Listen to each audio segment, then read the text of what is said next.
Hey YouTube, it's me. I'm back. I just wanted to check in with you guys. I know I had some friends that requested I do some videos, and as you may know, I recently became a homeowner, so I'm like super excited. It's been a long journey. It's been a 20-year process of planning and trying to get my goals achieved. And so basically I just wanted to share like some tips and some videos about my own personal experience, and I wanted to start from the beginning. This video is gonna be about my transition from foster care to Section 8, and then the next video is gonna be from Section 8 to home ownership. And then after that, we'll be getting into do-it-yourself videos and things that related to my new home ownership and so forth. So basically today I just wanted to touch on a topic for those of you who are in foster care or who know someone who's in foster care who is young. I was a mother at age 16, actually 15, and then ended up getting into foster care for various reasons, but it was a short stay. So I was in foster care for a couple years, and in that process, I basically just utilized the resources that were available to me. Whatever I could do, workshops, skill shops, workshops, asking about resources in the community, basically anything I could do to figure out how to get on my feet so that I could transition into taking care of myself and my child at that point, since I wasn't able to depend on my family. And the main thing is that I found a program through the County of Santa Cruz, which is Families in Transition at the time. There was funding, and they were helping homeless families and other, people in certain situations that were trying to get, in better situations, basically. So I got hooked up with them, and I was lucky because it just so happened that they had some vouchers they were passing out, and then they wanted to find people that was really in need of it. And since I basically was in foster care and I was told that I had to basically be able to take care of myself and my child by the time I was 18, since I was going to be getting out of foster care, I needed to find a way to, prove that I could be out on my own and take, basically be a responsible mother that, had a place and had a job and had, went to school and all that. So I didn't have much time.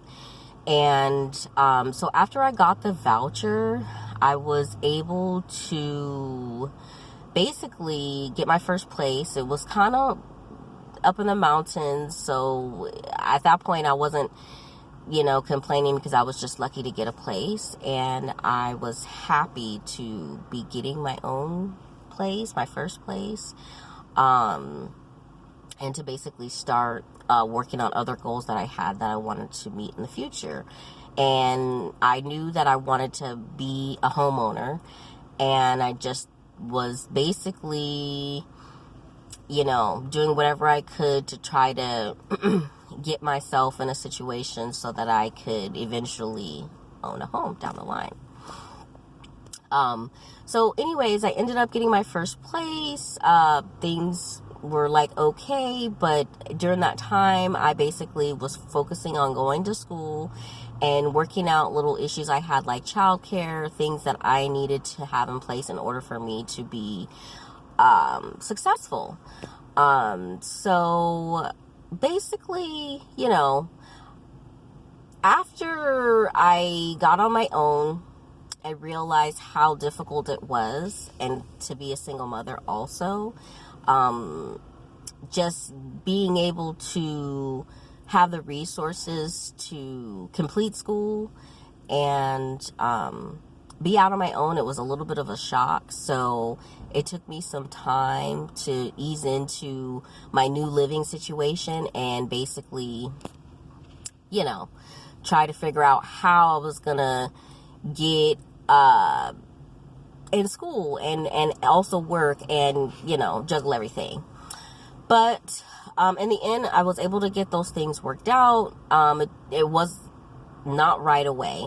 It took some years, honestly, and some trials and tribulations, of course, in that time period. But the main thing was that I really feel like the main thing that helped me in those years was talking to other parents, going to support groups, anything that was geared toward me and my age group, and or anything that I could apply for that would help pave the way to get me to where I needed to. I was all for it. You got to be proactive. You got to get out there in your community, and you have to ask questions and go to places and check stuff out. I strongly encourage that because I feel like nowadays when the funding is low for county programs and teens and single moms and, things like that, it's like almost non-existent now, and it's really hard to get on your feet. And to even get a Section 8 voucher. I know people that have been on that list for at least 10 years and they still haven't had their name come up. And I have known other people that have had it and utilized it, and then got on the list and came up again, and then was able to use it at a later time when they needed it again, if they, but the main thing for me was once I had the Section 8, I basically made a decision that I would keep the Section 8 and I would use it and I would utilize it until I was able to get my own place. And it was really helpful. I mean, if you basically have Section 8 and you're low income, and, they can help you basically have adjusted rent for various reasons so that you can get yourself in a position where you could get a decent paying job or a stable employment,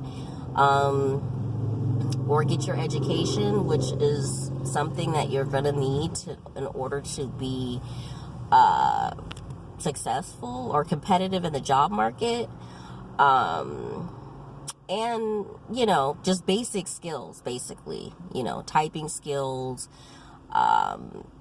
anything that you can do that would help you practice for when you need to get a real job. Interviewing techniques. I mean, pretty much anything that you can, educate yourself about. It's important because it is going to help you in the end. So yeah, that was pretty much it. I just wanted to touch on that little subject, and then if you want, you can click like or subscribe to my other videos. I will be putting out some other videos pretty soon. Right now, because I'm still trying to get into my new place, I'm stuck doing videos in my car for now, and yes, I'm doing it at work in between juggling other things. And so I think last video I put out, I even had the same scrub top. So you guys have to excuse me. I'm just trying to get these videos done. All right. You guys have a blessed day, and thank you for watching. Thank you.